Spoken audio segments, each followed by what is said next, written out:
शेरबहादुर देउवाकोमा गएर तपाईँ प्रधानमन्त्री हुनुहोस् भनेर हामी सँगसँगै सत्ता साझेदारी गरौँ भन्दा यो भन्दा अनैतिक कुरा के हुन्छ? प्रचण्ड नेपालजीहरूले जो अलग अलग दल खोल्नु भएको छ नि, यद्यपि त्यसले वैधानिक मान्यता पाएको छैन। त्यतापट्टिको संसदीय दलको नेता त प्रचण्डजी हो नि, त्यस आधारमा त उहाँले त गर्न पाउनुहुन्छ। विवाद त सूर्य चिन्हमा मात्रै छ नि।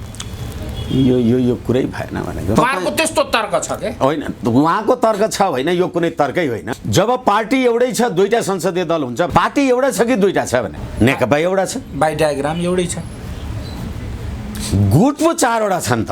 रामचन्द्र पौडेलजीको गुट छैन भने, शेरबहादुर देउवाजीको गुट छैन भने, नेपाली काङ्ग्रेस चाहिँ दुईटा छैन नि। प्रचण्ड नेपाल समूह गुट हो। हिजो त मैले विघटन गरेर काम चलाउ भएँ अरे, अहिले त सर्वोच्चले मलाई 174 को कन्फर्म भन्छ। म कसरी कमजोर भएँ? पुनः स्थापित भनेको कन्फर्म हो। म कसरी कमजोर भएँ? नेकपा विभाजन भएको छ। प्रधानमन्त्री केपी शर्मा ओलीलाई संसदीय दलको नेता बनाउन, प्रधानमन्त्री बनाउन उहाँहरूले संसदीय दलमा जुन मत दिनु भएको थियो त्यो मत अहिले पनि कायम छ, किनभने नेकपा विभाजन भएको छैन। पुष्पकमल दाहालजी, यो माधव नेपालजीहरूले भने जस्तो त संघीय लोकतान्त्रिक धर्मनिरपेक्ष गणतन्त्रै खतरामा भयो भन्दाखेरि त प्रधानमन्त्री केपी शर्मा स्थापित भयो, उहाँहरूले लड्डु पेडा खानुभयो। सुन्नुहोस् न, एकछिन अनि तपाईँ तर्क दिइरहनु भएको छ। सदन र संसदीय दलको बहुत सूक्ष्म विश्लेषण गरेर मलाई तपाईँले सुनाउनु भयो। हो कि म टेलिस्कोपले यहाँ हेर्दैछु, यहाँ तपाईँले बोलेका प्रत्येक शब्दहरूलाई फेरि तपाईँ विश्लेषण गर्नुहुन्छ। व्हिप जारी हुन्छ, व्हिप नमान्नेको सदस्यता खारेज हुन्छ, कुन दमले हटाउने ओलीलाई भन्दै हुनुहुन्छ। अघिदेखि म बडा सूक्ष्म तरिकाले तपाईँ कुरा सुन्दैछु। मैले कन्फ्युज भइसकेँ। होइन, तपाईँहरू कन्फ्युज हुनुपर्ने कुरै छैन। केपी शर्मा ओलीजीले पनि त भन्नुभयो नि, म त यो संघीय लोकतान्त्रिक गणतन्त्रको लागि त 14 वर्ष जेल बसेका मान्छे हुँ। यसैले संघीय लोकतान्त्रिक गणतन्त्रमा त केपी ओली र प्रचण्डको झगडा कहाँ थियो र? केपी ओलीजी भन्नुहुन्थ्यो प्रतिनिधि सभा विघटन गरेर गणतन्त्र बलियो पार्छु, माधव नेपालजीहरू भन्नुहुन्थ्यो त्यो गणतन्त्र यो विघटनलाई स्थापना गरेर बलियो पार्छु। आखिर दुईटैले बलियो पार्ने कुरा गरे त्यो को हार्यो भने? यस्तो पनि तर्क हुन्छ र? 71 को प्रधानमन्त्री हुँ, मैले आवश्यक ठानिनँ, मैले उपयुक्त ठानिनँ। ल, तपाईँ अविश्वासको प्रस्ताव राख्नुहोस्।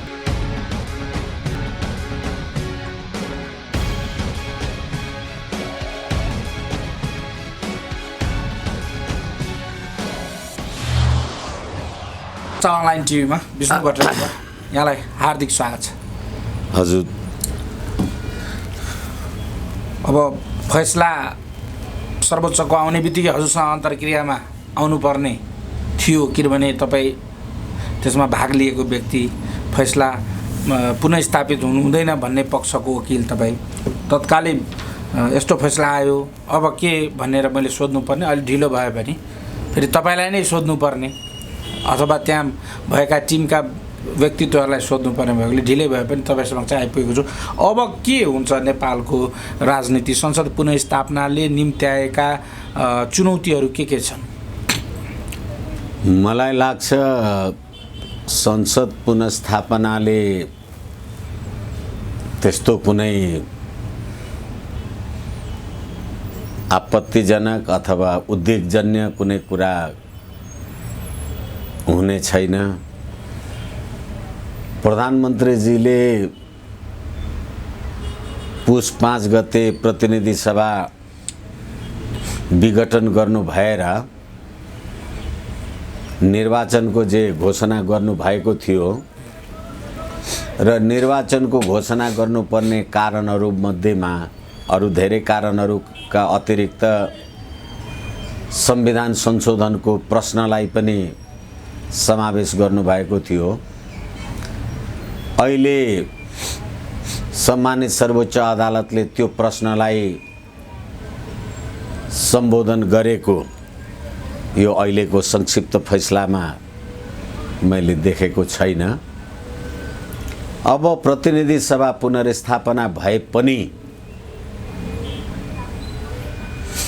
आम मान्छेहरूले अथवा केपी शर्मा ओलीजीकै पार्टीका दाहाल नेपाल समूहहरूले काम चलाउ सरकार भने पनि सर्वोच्च अदालतले त प्रतिनिधि सभामा 174 संसद सदस्यहरूलाई नेतृत्व गर्ने बलियो सरकार बनाइदियो यो प्रतिनिधि सभा पुनर्स्थापना गरेर। किनभने नेकपा विभाजन भएको छैन अहिलेसम्म 174। अब तपाईँ भन्दै हुनुहुन्छ विभाजन भएको छैन। अब भन्नु भएन, नेकपा भन्ने कहिले विभाजनै भएको छैन। अब होइन, अहिले तपाईँहरूले हुन त अब यो अलिकति संवैधानिक कानुनी प्रश्न पर्छ। अहिले सर्वोच्च अदालतले गरेको फैसलामा पनि सम्माननीय प्रधानमन्त्री केपी शर्मा ओलीलाई संविधानको धारा 76(1) को प्रधानमन्त्री मानेको छ। संविधानको धारा 76(1) भनेको प्रतिनिधि सभामा बहुमत प्राप्त संसदीय दलको नेता भने हो। यसकारणले गर्दाखेरि प्रचण्ड र माधव नेपालजी, झलनाथ खनालजी नेकपा भित्रको गुट हो भनेको, नेकपा विभाजन भएको छैन। त्यसकारणले गर्दा प्रधानमन्त्री केपी शर्मा ओलीलाई संसदीय दलको नेता बनाउन, प्रधानमन्त्री बनाउन उहाँहरूले संसदीय दलमा जुन मत दिनुभएको थियो त्यो मत अहिले पनि कायम छ, किनभने नेकपा विभाजन भएको छैन। यसकारणले गर्दाखेरि अहिले प्रधानमन्त्रीले प्रतिनिधि सभा विघटन गरेर आम चलनमा भन्ने जस्तो गरेर जुन काम चलाउ सरकार भनेको थियो त्यो काम चलाउ सरकारलाई बलियो सरकार बनाइदियो। यसै कारणले अब अहिले प्रधानमन्त्रीले नैतिकताका आधारमा राजीनामा दिनुपर्छ भन्ने प्रश्न पनि उहाँकै पार्टीको दाहाल नेपाल गुटबाट प्रश्न उठिराखेका छन्। तर आफ्नै संसदीय दलको नेता 174 को संसदीय दलको नेतालाई तपाईले हामीले अविश्वासको प्रस्ताव राख्यौं भन्ने कहिले चाहिँ हामीले पार्टीबाट निकालिसक्यौं भनेर जे कुरा सार्वजनिक रूपमा भन्नुभयो, निर्वाचन आयोगमा दरखास्त पनि दिनुभयो, अहिलेसम्म त्यो कुराले नेकपा विभाजन नभएपछि अब प्रचण्ड र नेपाल समूहहरूको नैतिकता चाहिँ कहाँको त? यसैले सम्मानित सर्वोच्च अदालतले प्रधानमन्त्रीलाई के भन्यो भने तपाई प्रतिनिधि सभामा सदनमा विश्वासको मत हासिल गर्नुस् भनेपछि संसदीय दलमा होइन सदनमा विश्वासको मत हासिल गर्नुस्। सदन भनेको प्रतिनिधि सभा हो, संसदीय दल भनेको चाहिँ हरेक पार्टीको आफ्नो आफ्नो संसदीय दल हो। हाम्रो राजनीतिक दल सम्बन्धी ऐन 2073 को दफा 28 को व्यवस्था के हो भने अहिले तपाईले केपी शर्मा ओली विरुद्ध अविश्वासको प्रस्ताव राख्नु भयो भने केपी शर्मा ओलीको संसदीय दल विभाजन भयो। संविधानको धारा 101 बमोजिम 100 बमोजिम विभाजन भएको छैन। त्यसो भए अविश्वासको प्रस्तावै राख्न मिल्दैन केपी ओलीजीलाई हो। तपाईले अविश्वासको प्रस्ताव कहाँ राख्नुपर्छ? सदनमा। सदनमा तपाईले अविश्वासको प्रस्ताव प्रधानमन्त्रीमा राख्नु भयो भने अब संसदीय दलको उपनेता सुभाष नेवाङजी हुनुहुन्छ। पार्टीले आफ्ना संसदीय दलका सदस्यहरूलाई व्हिप जारी गर्छ। राजनीतिक दल सम्बन्धी ऐन 2073 को दफा 28 बमोजिम राजनीतिक दल आफ्नो पार्टीको व्हिप नागेर तपाईले अविश्वासको पक्षमा भोट हाल्नुहुन्छ, तपाईको संसद सदस्य सिद्धिन्छ। तपाईले संसदीय दलमाथि अविश्वास गर्नुहुन्छ, तपाईको पार्टी ब्रेकै भएको छ। यसैले सम्मानित सर्वोच्च अदालतले संविधानको धारा 76(1) को प्रधानमन्त्री हो भन्ने, संविधानको धारा 76(1) को प्रधानमन्त्रीले संविधानको धारा 100 को बारेमा यो सर्वोच्च अदालत किन बोले होइन मलाई थाहा छैन। तर संविधानको धारा 101 को व्यवस्था के हो भने प्रधानमन्त्रीले कुनै पनि बखत आफूमाथि प्रतिनिधि सभाको विश्वास छ भन्ने कुरा स्पष्ट गर्न आवश्यक वा उपयुक्त ठानेमा विश्वासको मतको लागि प्रतिनिधि सभा समक्ष, संसदीय दल समक्ष होइन, प्रतिनिधि सभा समक्ष प्रस्ताव राख्न सक्नेछ। विश्वास छ भन्ने कुरा स्पष्ट गर्न वा आवश्यक वा उपयुक्त ठानेमा। म 76 को प्रधानमन्त्री हुँ, मैले आवश्यक ठानिनँ, मैले उपयुक्त ठानिनँ। ल तपाईँ अविश्वासको प्रस्ताव राख्नुहोस्। अविश्वासको प्रस्ताव कतिखेर राख्नुहुन्छ? अब यसैको 2, प्रधानमन्त्रीले प्रतिनिधित्व गर्ने दल विभाजित भएमा वा सरकारमा सहभागी दलले आफ्नो समर्थन फिर्ता लिएमा। विभाजित भएमा। मेरो दल विभाजित भयो, भएको छैन। अनि म कुनै कोलिसन गभर्मेन्टको प्रधानमन्त्री हुँ होइन, 76 को प्रधानमन्त्री होस् भनेर सम्मानित सर्वोच्च अदालतले पनि भन्यो। भनेदेखि अब तपाईँले अविश्वासको प्रस्ताव कहाँ राख्नुहुन्छ? त्यसो भए के को डरले केपी ओलीजीले विघटन गरेका थिए? उनको पदकै लागि घुम्ने खतरा मात्रै। एकछिन केपी ओलीजीले त म संविधानको संशोधन गर्न जान्छु, किनभने मलाई मेरै राजनीतिक दलबाट असहयोग भयो। संवैधानिक पदहरूमा नियुक्ति गर्ने काम कारबाही गर्न सकिएन। सरकार चलाउनलाई मन्त्री परिषद गठन गर्ने कुरामा सधैँ झगडा, राजदूत नियुक्ति गर्ने कुरामा सधैँ झगडा, भाग र बन्डा। म प्रधानमन्त्री, संवैधानिक परिषदले सम्पूर्ण संवैधानिक पदहरूमा नियुक्ति गर्छ। अनि संवैधानिक पदमा नियुक्ति गर्ने त्यो मिटिङमा को बस्नुपर्छ? संवैधानिक परिषदको बैठकमा प्रधानमन्त्री, सभामुख, उपसभामुख, प्रमुख प्रतिपक्षी दलको नेता। राजनीतिक दल विभाजन भएको छैन, म अल्पमतमा पनि छैन। र अविश्वासको प्रस्ताव सदनमा राख्नुपर्छ। प्रधानमन्त्रीले विघटन गर्दाखेरिका सदनमै राख्न खोजिरहेका थिए प्रचण्ड नेपालजीहरूले। विघटन गरेपछि सदनै रहेन। हो, अब सदन छ नि, अब राख्नुहोस् न तागत छ भने। किनभने यो मलाई कहिलेकाहीँ क्षमा गर्नु होला, यो कुरा बुझाउनलाई पनि कहिलेकाहीँ समस्या पर्छ। मेरो संसदीय दल विभाजन भयो, मेरो पार्टी विभाजन भयो, भएको छैन। अनि मेरो पार्टीले मलाई सदनमा अविश्वासको प्रस्ताव राख्दाखेरि अब संसदीय दलको उपनेताले हुइप लगायो। राजनीतिक दल सम्बन्धी ऐन 2073 को दफा 28 याद होस्। र आफ्नो पार्टीले दिएको हुइप विपरीत मतदान गर्यो भने संसद सदस्य पद जान्छ।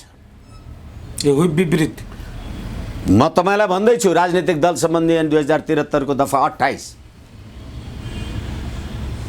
अनि होइन भने संसदीय मेरो राजनीतिक दल विभाजन गर्नुहोस्। राजनीतिक दल विभाजन भयो, भएको छैन।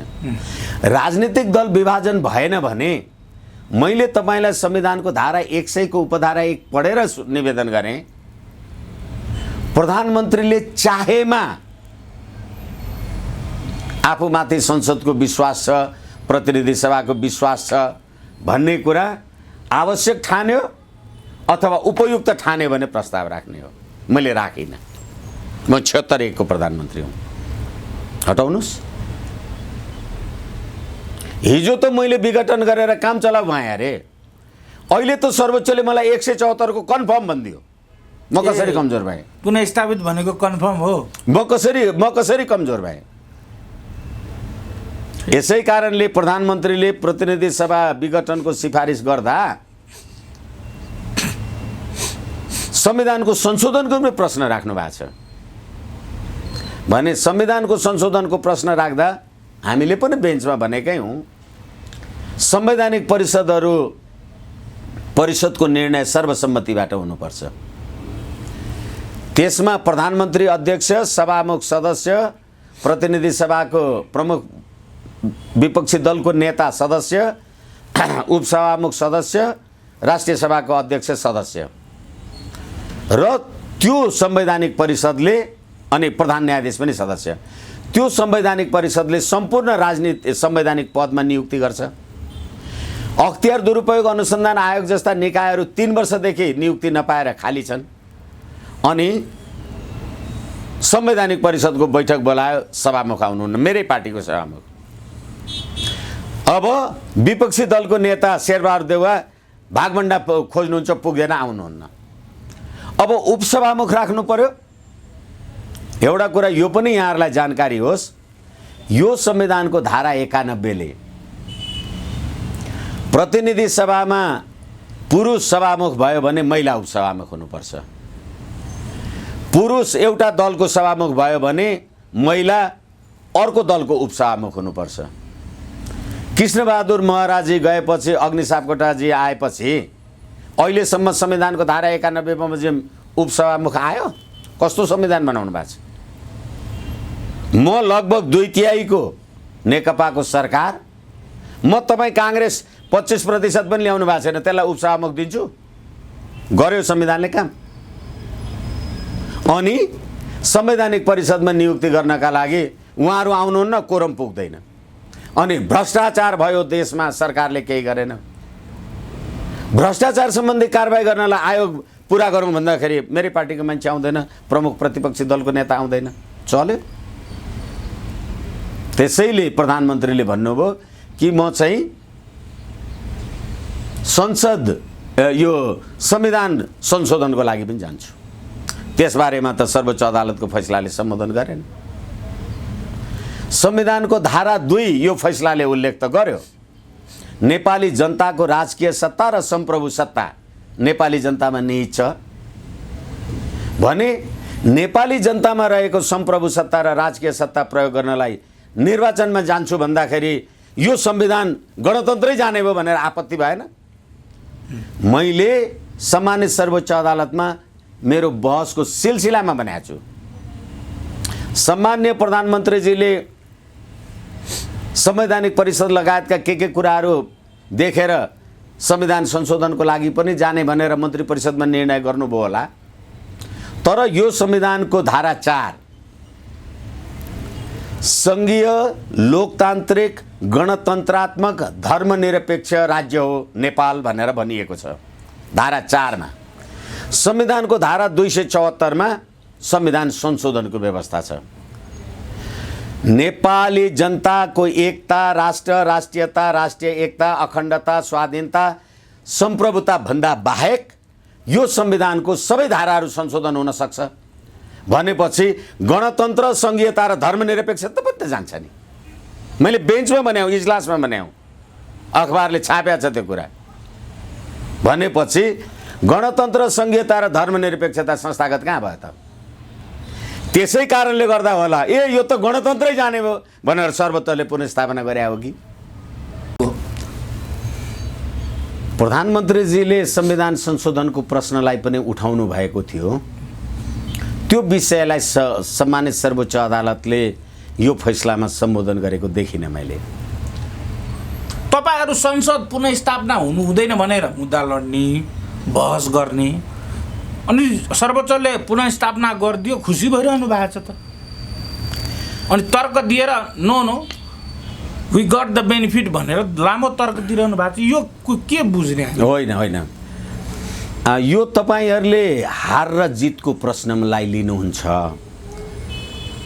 यो संवैधानिक प्रश्नहरू हार र जितको प्रश्न होइन। एक थरी साथीहरू भन्नुहुन्थ्यो प्रतिनिधि सभा पुनर्स्थापना भएन भने गणतन्त्रै सिद्धिन्छ, अर्को थरी भन्नुहुन्थ्यो भयो भने गणतन्त्र सिद्धिन्छ। यसकारणले गर्दाखेरि अब त्यो भयो र भएन भन्ने कुरा सम्मानित सर्वोच्च अदालतले व्याख्या गरेपछि मान्नु पर्यो। यसै कारणले यो हार र जितको प्रश्न होइन, यो एउटा इस्युमा अदालतको निष्कर्ष हो। तर्क त पक्ष विपक्षमा भइहाल्छन् नि। यसै कारणले यो मैले हारेको होइन नि। एकछिनलाई मान्नुहोस्, यो मैले हारेको रहेछ भने पुष्पकमल दाहालजी यो माधव नेपालजीहरूले भने जस्तो त सङ्घीय लोकतान्त्रिक धर्मनिरपेक्ष गणतन्त्रै खतरामा भयो भन्दाखेरि त प्रधानमन्त्री केपी शर्मा स्थापित भयो, उहाँहरूले लड्डु पेडा खानुभयो। सुन्नुहोस् न, एकछिन अनि तपाईँ तर्क दिइरहनु भएको छ, सदन र संसदीय दलको बहुत सूक्ष्म विश्लेषण गरेर मलाई तपाईँले सुनाउनु भयो। हो कि म टेलिस्कोपले यहाँ हेर्दैछु, यहाँ तपाईँले बोलेका प्रत्येक शब्दहरूलाई फेरि तपाईँ विश्लेषण गर्नुहुन्छ, व्हिप जारी हुन्छ, व्हिप नमान्नेको सदस्यता खारेज हुन्छ, कुन दमले हटाउने ओलीलाई भन्दै हुनुहुन्छ। अघिदेखि म बडा सूक्ष्म तरिकाले तपाईँ कुरा सुन्दैछु, मैले कन्फ्युज भइसकेँ। होइन तपाईँहरू कन्फ्युज हुनुपर्ने कुरै छैन। केपी शर्मा ओलीजीले पनि त भन्नुभयो नि, म त यो सङ्घीय लोकतान्त्रिक गणतन्त्रको लागि त 14 वर्ष जेल बसेका मान्छे हुँ। यसैले सङ्घीय लोकतान्त्रिक गणतन्त्रमा त केपी ओली र प्रचण्डको झगडा कहाँ थियो र? तर केपी ओलीजी भन्नुहुन्थ्यो प्रतिनिधि सभा विघटन गरेर गणतन्त्र बलियो पार्छु, माधव नेपालजीहरू भन्नुहुन्थ्यो त्यो गणतन्त्र यो विघटनलाई स्थापना गरेर बलियो पार्छु। आखिर दुइटैले बलियो पार्ने कुरा गरे त्यो को हार्यो भने? यस्तो पनि तर्क हुन्छ र भने? गणतन्त्र बलियो भएन, सङ्घीय लोकतान्त्रिक गणतन्त्र। मैले तपाईँलाई भनिनँ कि काम चलाउ भएको केपी ओलीलाई सर्वोच्च अदालतले प्रतिनिधि सभा पुनर्स्थापना गरिदिएर 174 को बलियो प्रधानमन्त्री बनाइदियो। गणतन्त्र कमजोर भयो कि बलियो भयो? यसै कारणले केपी ओली कसरी हार्यो अथवा माधव नेपालजीहरू कसरी हार्नुभयो? संविधानको व्याख्या सम्मानित अदालतले गर्यो, त्यति कुरा हो। र अब अर्को कुरा के हो भनेदेखि अहिले हामीले जुन प्रकारको संवैधानिक कानुनी व्यवस्था गरेका छौँ, त्यो संविधान बमोजिम 2/3 प्रतिनिधित्व गर्ने प्रधानमन्त्री, जसको संविधानको धारा 100 को उपधारा 2 बमोजिम आफूले प्रतिनिधित्व गर्ने राजनीतिक दल पनि विभाजन भएको छैन। 76-1 भनेपछि मिलिजुली सरकार हुँदै होइन, त्यसकारण सघाउने दल गयो भन्नु पनि परेको छैन भने त्यो अवस्थामा अहिले प्रधानमन्त्री केपी शर्मा ओली हुनुहुन्छ भने अब प्रचण्डजीहरूले अविश्वासको प्रस्ताव राख्नुभयो भने अग्नि प्रसाद सापकोटाजीहरू सभामुखजीहरूले भने जस्तो कुरा गर्ने हो। अविश्वासको प्रस्ताव कहाँ राख्नुभयो? सभामुखलाई दिनुभयो। एकछिनलाई मान्नुहोस् छैन त्यसको बारेमा विवाद आफ्नो ठाउँमा जे होला, तर अविश्वासको प्रस्ताव राख्दाखेरि सम्भावित प्रधानमन्त्रीको नाउँ लेख्नुपर्छ। त्यो अविश्वासको प्रस्तावमा त संसदीय दलको नेता प्रधानमन्त्री भनेर पुष्पकमल दाहालजीको नाम लेख्या छ। मेरो नेकपा फुटेकै छैन, एउटा संसदीय दलमा 2टा प्रधानमन्त्री हुन्छ, खोइ कहाँ हुन्छ यो? अब तपाईले अविश्वासको प्रस्ताव कहाँ राख्नुपर्छ? सभामुखलाई समावेदन दिएपछि संसदमा राख्नुपर्छ, संसदीय दलमा होइन, सदनमा राख्नुपर्छ। सदनमा राख्नका लागि व्हिप जारी हुन्छ, एउटा कुरा। र अर्को कुरा के हो भनेदेखि जबसम्म निर्वाचन आयोगमा तपाईको दल विभाजित हुँदैन तबसम्म 174 को प्रधानमन्त्री म छु भने मेरो विकल्पमा अर्को सरकार कसरी बन्छ? अहिले आम सञ्चारको मान्छेहरूले प्रश्न गर्नुहुन्छ अथवा माधव नेपालजी प्रचण्डजीहरू पनि शेरबहादुर देउवाजीकोमा गइराख्नु भएको छ। तपाईहरू नैतिकताको प्रश्न उठाउनुहुन्छ प्रचण्डजीहरू, कमसेकम आफूलाई पहिले हेरेर, अनि हालाकि अब कम्युनिस्टहरुमा यस्तै चरित्र हुन्छ कि त्यो आफ्नो ठाउँमा छ, आफूलाई हेरेर अर्कालाई भन्नुस्। तपाईले सभामुखलाई दिएको अविश्वासको प्रस्ताव हो भने अविश्वासको प्रस्तावमा संविधानको धारा 100 को उपधारा 5 बमोजिम प्रधानमन्त्री अब आउने प्रधानमन्त्रीको नाउँ लेख्नुपर्छ। तपाईले लेखिसक्नुभयो पुष्पकमल दाहालजी भनेर, अनि अब तपाई शेरबहादुर देउवाकोमा गएर तपाई प्रधानमन्त्री हुनुस् भनेर हामी सँगसँगै सत्ता साझेदारी गरौँ भन्दा यो भन्दा अनैतिक कुरा के हुन्छ? बरु नेकपा संसदीय दल विभाजनै भएछ भने केपी शर्मा ओली त प्रधानमन्त्री हुँदै हो, उनले चाहिँ बरु शेरबहादुर देउवाजीलाई होइन बरु तपाईँ प्रधानमन्त्री हुनुहोस् भने पत्यार गर्ने चाहिँ ठाउँ भयो नि। उहाँले त भन्नुभएको छैन। एकछिन। अरू म के देख्छु भने बहुमतकै प्रश्न आयो भने अल्पमत बहुमतको शेरबहादुरज्यूको समर्थनमा ओलीको कन्टिन्युटी देख्छु म त फेरि। होइन त्यो होइन देख्ने आफ्नो त्योभन्दा बाहिरको तपाईँले त अपरेसनै नगरिकन ठिक पार्ने औषधिको कुरा गर्नुभयो अघि। अनि त्यसैले एकछिन त्यसैले गर्दाखेरि यदि भयो भने भन्नुहोस् न, त्यो कुरा भयो भने म प्रधानमन्त्री छँदैछु, मलाई तपाईँले हटाउनु भयो भने म तपाईँलाई राख्नुभन्दा त शेरबहादुर देउवाजीलाई राख्छु नि, समर्थन गर्छु नि। तर तपाईँ चाहिँ शेरबहादुर देउवालाई किन भन्न सक्नुहुन्न भने संविधानको धारा 100 को उपधारा 5 बमोजिम अस्ति अविश्वासको प्रस्ताव दर्ता गरे भन्दा आफ्नो नाउँ प्रधानमन्त्रीमा लेख्नु भएको छ, अनि शेरबहादुरलाई प्रधानमन्त्री हुन भनेर प्रस्ताव राख्ने तपाईँको दल त विभाजन भएको छैन। अनि कुरा प्रस्तावै झुट हो। नैतिकताको कुरा गरिराखेको छु म तपाईँलाई।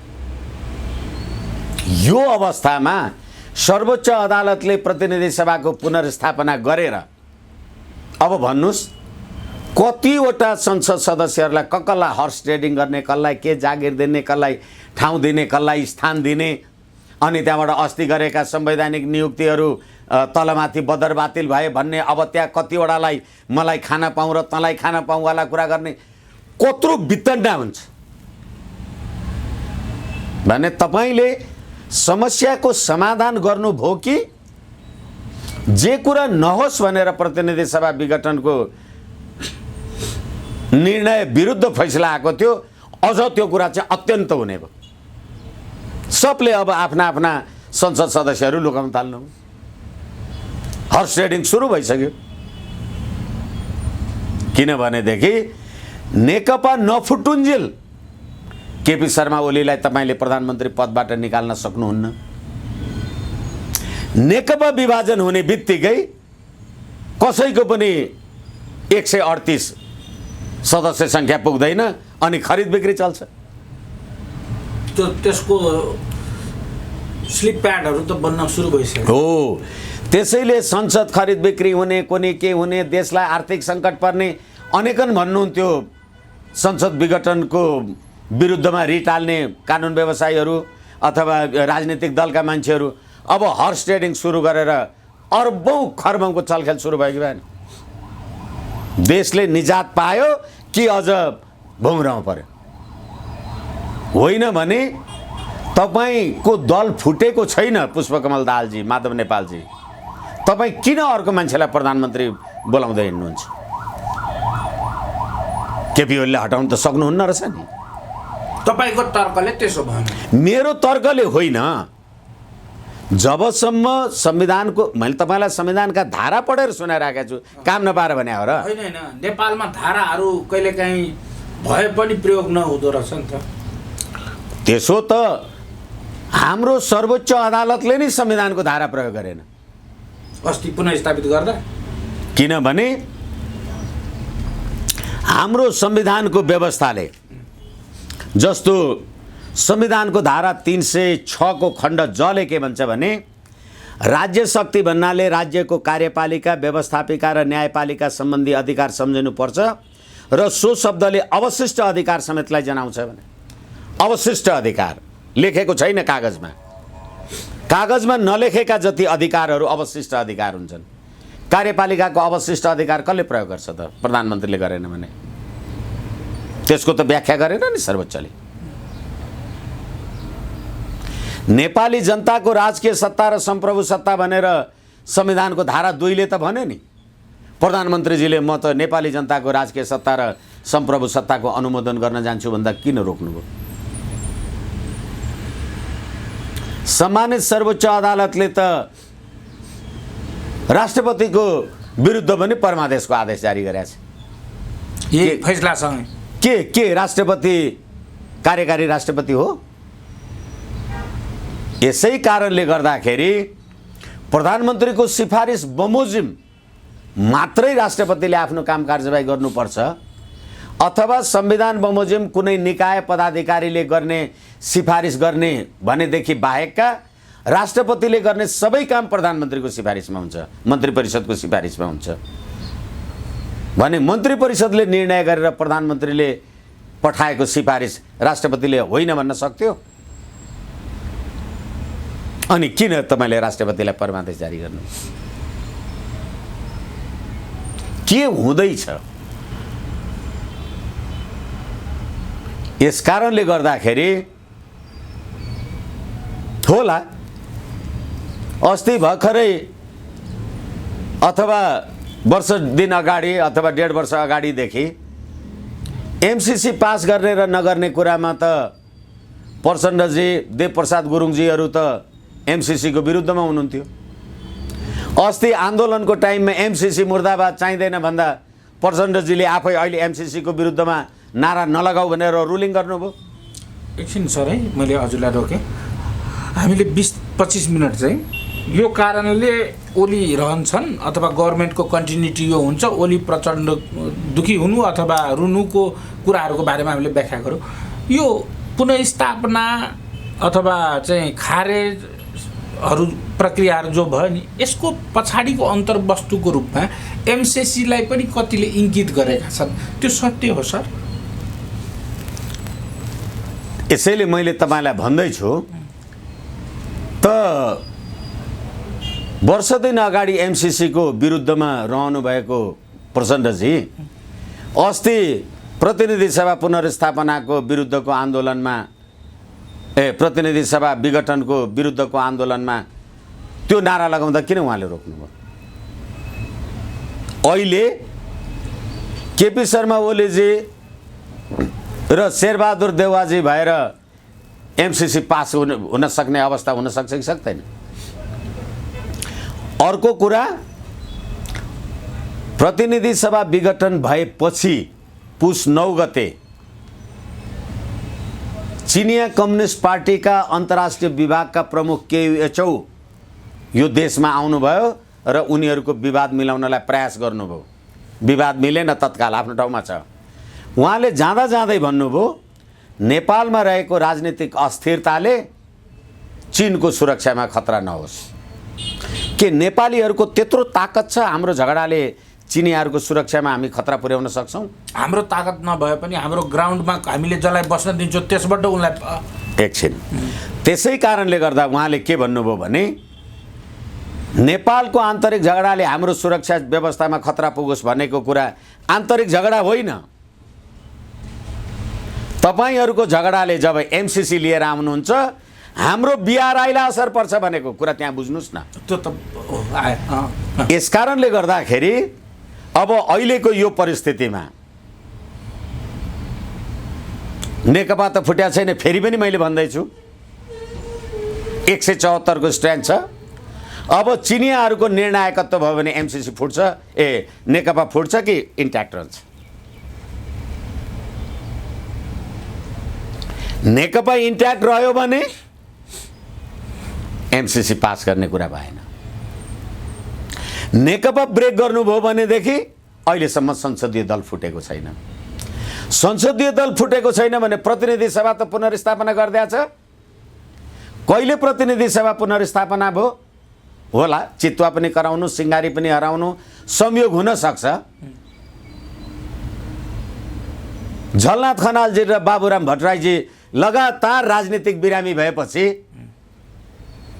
अनि अस्पतालको ओछ्यानबाटै उठेर खुसी बनाउनु भयो उहाँहरूले भन्ने कुरा सुनिएन यो प्रतिनिधि सभा पुनर्स्थापित भएपछि?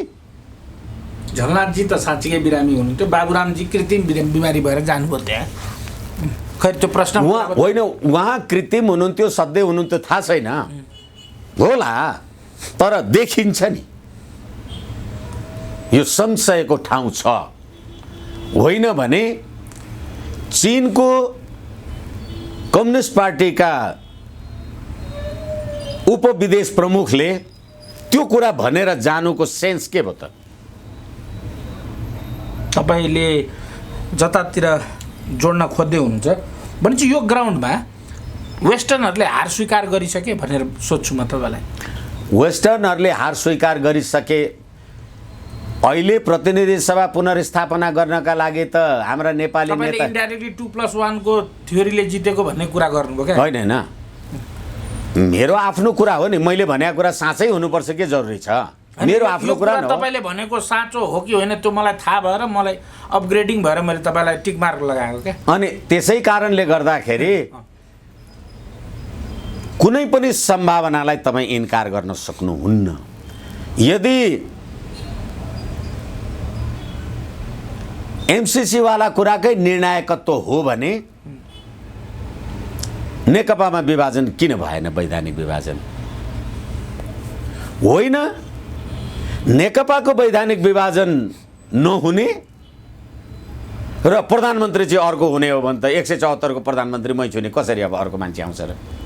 प्रतिनिधि सभा पुनर्स्थापना गरेर नयाँ सरकार नयाँ 4 महिना गिदी भुटेको चाहिँ किन के कुरै नबुझेको मैले होइन। अब मान्छेलाई थकाएको होइन, नेताहरूलाई थकाएको जोस कम ठन्डा बनाएको। तपाईँहरूसँगै कुरा गर्दा मैले धेरैचोटि भनेको छु, तपाईँले घरमा घोडा पाल्नु भएको छ भने त्यो घोडामा तपाईँ चढ्नुभयो, त्यो जहाँ तपाईँले लग्नु होला लिएर जान्छ। म पनि चढेँ भने मैले जहाँ लग्ने लिएर जान्छ।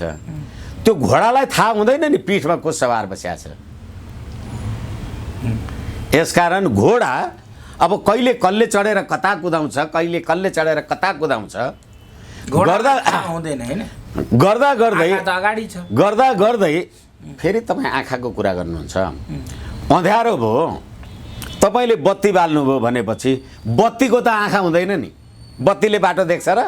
हाम्रो आँखाको रिफ्लेक्सनले लाइट हो। त्यसै कारणले गर्दाखेरि अहिले राष्ट्रपतिको विरुद्धमा राष्ट्रपति कार्यालयको विपक्षमा पनि परमादेशको आदेश जारी भएपछि के भयो? यो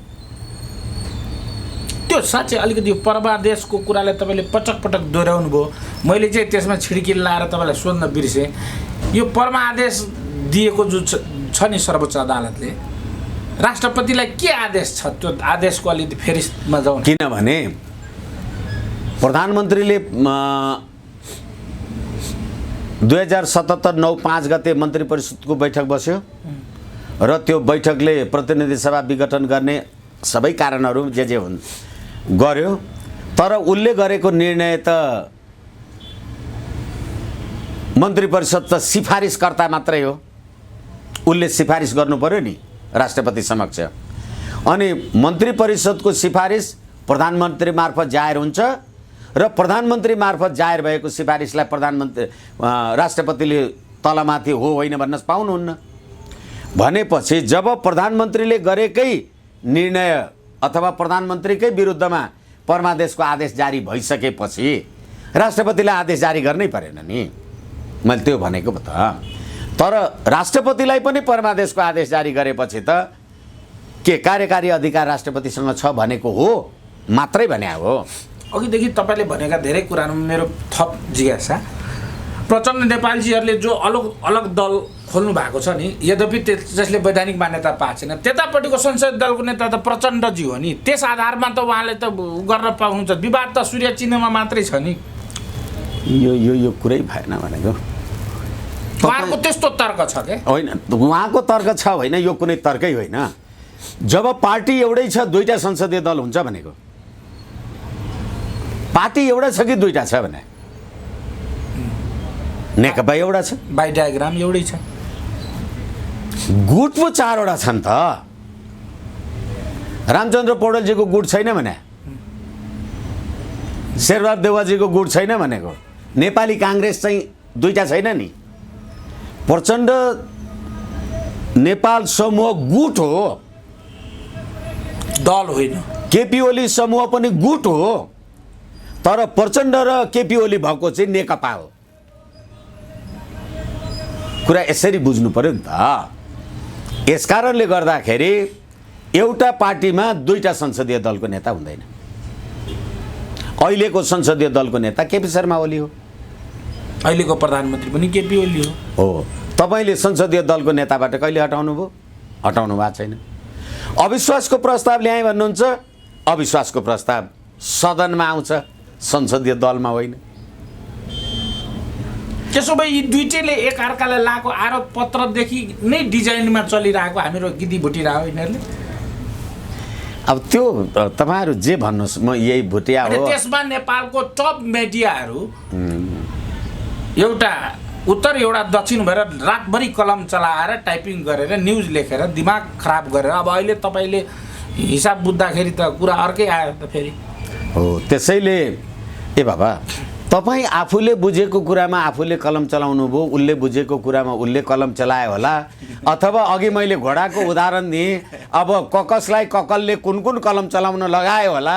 अब यो कुरा के यहाँको मात्रै परिस्थितिले गरे हो र भने? कतिजना घोडा चढे होलान्, कति ओर्लिए होलान्। यसै कारणले गर्दाखेरि मैले त तपाईँलाई फेरि पनि भने नि, ठिक छ, तपाईँले ओलीलाई स्टेबिलिटी दिनुभयो, मैले दिएको होइन, परिस्थिति त्यही हो। तपाईँको तर्कले दियो होइन। अहिले म जज भएको भए तपाईँको कुरा ठिक छ भनेर तपाईँकै हिसाबले फैसला गरिदिन्थेँ, तर यो त इन्टरभ्यू भयो होइन। अब अरू अडियन्सहरूले के भन्ला, ठिक छ। अहिलेसम्मको प्रेक्षणमा तपाईँले ओलीको भविष्य, आगामी कार्यदिशाको बारेमा कुरा गर्नुभयो। यो एमसिसी चाहिँ एक्जिक्युट हुन्छ कि हुँदैन आगामी? किनभने हामीलाई त यसरी घुमाएर नाक छ, थाकिसक्यो मान्छे, है जेसुकै होस् भन्ने हुन्छ। यसरी 2-4 चोटि गरेर मान्छे फ्रस्ट्रेट हुन्छ नि सर। अब पहिले प्रतिनिधि सभालाई आफ्नो कोर्समा जान दिउँ।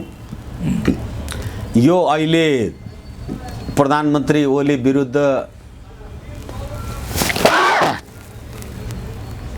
अविश्वासको प्रस्ताव आउँछ कि आउँदैन कि, पारित हुन्छ कि हुँदैन कि, यो सबै कुरा सिद्धिएपछि